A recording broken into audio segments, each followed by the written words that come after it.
Welcome in, everyone, to another episode of the ROI Podcast, presented by the Indiana University Kelley School of Business here on the IUPUI campus in downtown Indianapolis. Of course, I'm your host, Shane Simmons, and got Phil Powell here beside me, as always, the Associate Dean of Academic Programs here for the Kelley School of Business. And Phil, today we're going to be jumping into company culture, but it's also kind of a kickoff to our tech series that we have here for the month of May. So I know we've been talking about this throughout several different episodes, but a company's culture plays a critical role in the success of the individuals in that company and the organization as a whole, right? You know, Shane, you're right. And here is the irony. In a technology company, we think the fundamental driver of value are things like artificial intelligence, the coding, the electronic circuitry, but it's not. In the end, it's people, just like in any other organization. And what motivates people is the culture that they work in. And Phil, we have a prime example of that in this week's episode. Today you're going to hear from Linn, who's the Chief Strategy Officer at Counterpart, a custom software development firm based right here in Indianapolis. And Shane, what Counterpart does is that they help organizations around the state of Indiana to innovate. That's their job, and they see software as the vehicle. Companies need to innovate, and software can help make that happen very quickly.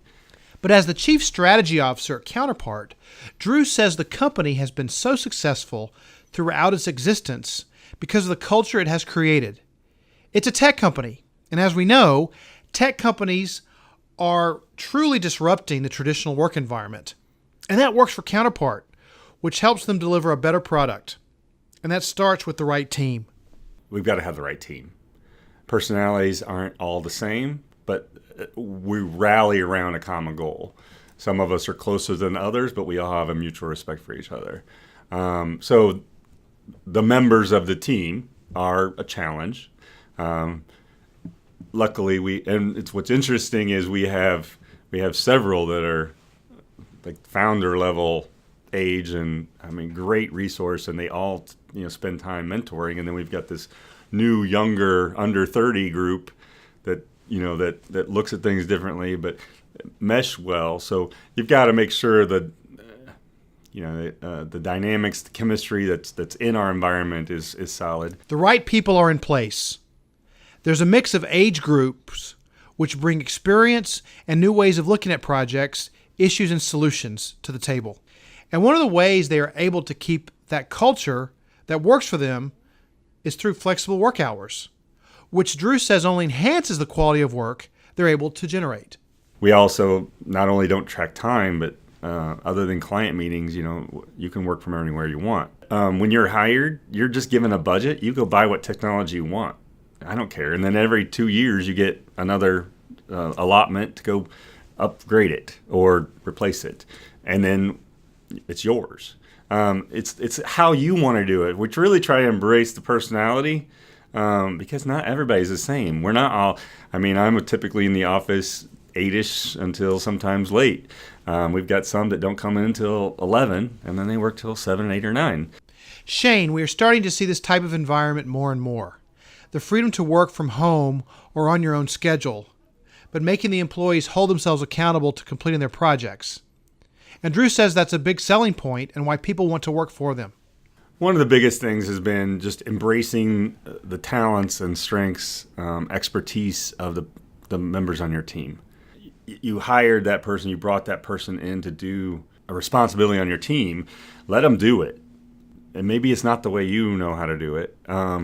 When you're building that culture, the culture is really what I'm talking about, right? You've got a team that's willing to do what that you need them to do, and you want them to do it well. Otherwise, especially in this team, in this town, this community, we're not very far disconnected from each other. And when you don't do something well to somebody else, it's eventually going to get around town. Well, that's not going to be helpful for your business model. So Shane, we've seen a very innovative approach here. Flexible work hours, letting employees manage themselves and their teams. They own it. They're not being looked over their shoulder by the boss. And Counterpart brings in a lot of diversity in terms of age and backgrounds. All that's important. But Drew says just as important is the issue of transparency. An organization where everybody knows what's going on. There's nothing being hidden by the management. And we've seen this at other companies we've interviewed, like One Click Ventures in Greenwood. And what Drew said about transparency is really interesting to hear. Transparency on all levels. The company does well if everybody knows how it's doing, right? You can be running a marathon, but if if you don't realize you're gonna end halfway through because you're out of energy, you're not gonna survive. So what we've done is not only on the financial transparency from the salary standpoint, where everybody's aware or can have access to know what everybody's making. Some of them don't care really, but it's also on the company performance. So not only do we do full transparent P&L balance sheet performance sessions at every week. We also get together Tuesdays for lunch. We also overarching all of this is every employee profit sharing program. So everybody benefits. We know this quarter because we invested. We brought on a couple new people, and we also chose to invest into one particular client project that we're not going to have profit sharing this quarter. We were profitable, but we're not going to have profit sharing because of that investment. Now, second and third quarters, we're primed for significant profit sharing. So we're all aligned on, hey, everybody's aware of what's going on and where the money's being spent, and it just brings you a sense of a common goal. Gotcha. So we understand what sacrifices are going to happen. Some get involved in all of that, some don't. But I think that's been a real motivator to keep us all aligned. And it's not a money thing; it's also the impact thing. Impact. Remember when we discussed social impact investing in last week's episode? We are seeing this recurring theme. More companies are considering the impact they are making on the community. And in the case for Counterpart, helping other companies innovate and grow, while having a positive impact on their employees and being completely fair and transparent in the way they do business with them. And Drew says their main goal is community impact. That's impact that helps everyone in the system. Those win-wins we've talked about. Absolutely. And yet again, we see a business that is successful for reasons you would never expect. Time and time again, Counterpart will actually farm out business to its competitors. It emphasizes its impact on a larger community. It's not just about the bottom line. But ironically, by de-emphasizing the bottom line, they're financially successful. They're very profitable. They're a great place to work. It all comes back to great leadership and creative thinking and trying to create win-win scenarios in whatever market you're playing in.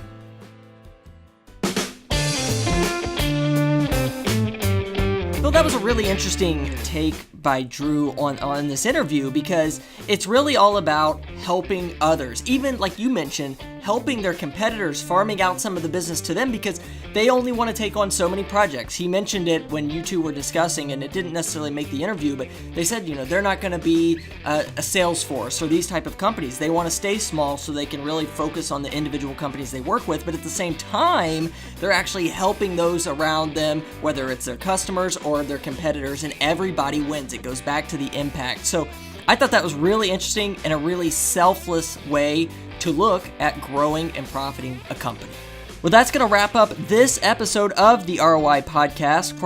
We want to thank Drew Linn for coming onto the podcast and sharing all of that with us. Really, really interesting. And again, this is a company that's been doing this for several years. This isn't anything new, and I think it shows kind of a shift in the way some folks are going to be doing business here coming up into the future. And be sure, if you haven't already, to subscribe to the ROI Podcast and leave us a review on iTunes. We would love to hear from you and how we're doing. And other than that, we'll be back here with another tech-themed podcast next week